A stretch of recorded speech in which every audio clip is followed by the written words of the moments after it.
गुवाहाटी में 3 और नेता पहुंच रहे हैं। Anamika, over to you. कितना नंबर हो चला है Anamika? Guwahati live full frame Anamika. Aishwarya ji, हमने आपसे कुछ देर पहले एक वीडियो दिखाया था जिसमें 42 विधायक थे। हमने नंबर्स भी दिखाए थे उसमें, और उसमें गिनती भी की जा सकती है। 42 विधायक थे। थोड़ी देर के बाद 3 विधायक और पहुंच रहे हैं। गीता जैन जो कि इंडिपेंडेंट विधायक है वो भी यहां पहुंच रही हैं। तो कुल 4 विधायक यहां पहुंचने वाले हैं, यानी कि 46 विधायक, जिसका दावा शुरुआत से ही लगातार एकनाथ शिंदे कर रहे थे। उन चारों विधायक के यहां पहुंचने के बाद वो नंबर पूरे हो जाएंगे। 46 विधायक की बात लगातार एकनाथ शिंदे कर रहे थे। वो कह रहे थे कि 46 विधायक हैं शिवसेना और इंडिपेंडेंट मिला के जो मेरे संपर्क में हैं, और थोड़ी देर में, कुछ दिनों में वो हमारे साथ आएंगे। गुवाहाटी में यही मेरे साथ मौजूद होंगे। और अब तक नंबर्स 42 हो चुके हैं।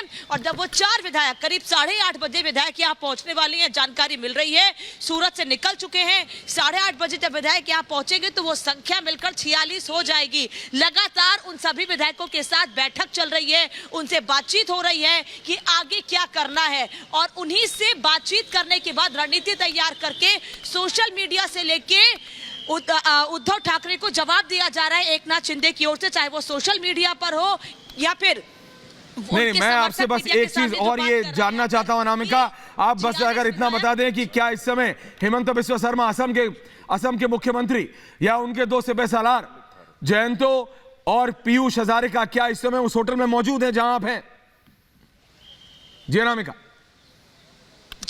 जी बिल्कुल, अंदर मौजूद है, इसी होटल में मौजूद है। अशोक सिंघल भी इसी होटल में मौजूद हैं। और अब से कुछ देर पहले 2 और असम सरकार के मंत्री अंदर गए हैं, यानी कि असम सरकार के 3 से 4 मंत्री इस वक्त अंदर हैं, जो कि हेमंत बिस्वा शर्मा के करीबी बताए जाते हैं। और सुबह से लगातार अशोक सिंघल के अलावा ये 3 चेहरे अंदर थे ही। अभी कुछ देर पहले, मुश्किल से 15 मिनट पहले 2 और चेहरे अंदर गए हैं। आखिर अंदर उनसे क्या बातचीत हो रही है? और उसके बिल्कुल अनामिका, मैं वापस आऊंगा आपके पास गुवाहाटी। मैं सीधा जा रहा हूं देवेंद्र फडणवीस के घर। वैभव, देवेंद्र फडणवीस दिल्ली आ रहे हैं, कहा जा रहा है वरिष्ठ मंत्रियों से मिलेंगे, बुलाया नहीं गया है? क्योंकि कई बोल रहे थे भाई समन हो गया, हो गया, वो हो गया। कुछ नहीं। एक केंद्रीय मंत्री ने, बीजेपी के केंद्रीय मंत्री ने, महाराष्ट्र से आते हैं, उन्होंने कहा देखिए ये बीजेपी इसमें इंटरफेयर ही नहीं कर रही है, ये शिवसेना का इंटरनल मैटर है। हाथ खड़े। एग्जैक्टली जो शरद पवार ने 48 घंटे पहले कहा था। BJP wait and watch, logistical support पूरा है हमारे पास, तो बॉस कैमरा है। अनामिका बता रही, एक नहीं कई मंत्री असम सरकार के बीजेपी के वहां हैं, लॉजिस्टिकल सपोर्ट पूरा है, चाहे सूरत की बात हो चाहे वहां हो। लेकिन एक बार हाथ जलाने के बाद दोबारा बीजेपी 2 कदम पीछे रह के देख रही है। हो क्या रहा है? वैभव, ओवर टू यू वैभव। ऐश्वर्य, बिल्कुल सबकी नजरें आज देवेंद्र फडणवीस के आवास पर भी टिकी रही। देवेंद्र फडणवीस के आवास पर लगातार तमाम विधायक जो है वो पहुंच रहे थे, और विधायकों के पहुंचने के साथ ही साथ अंदर बैठकों का सिलसिला भी चल रहा था।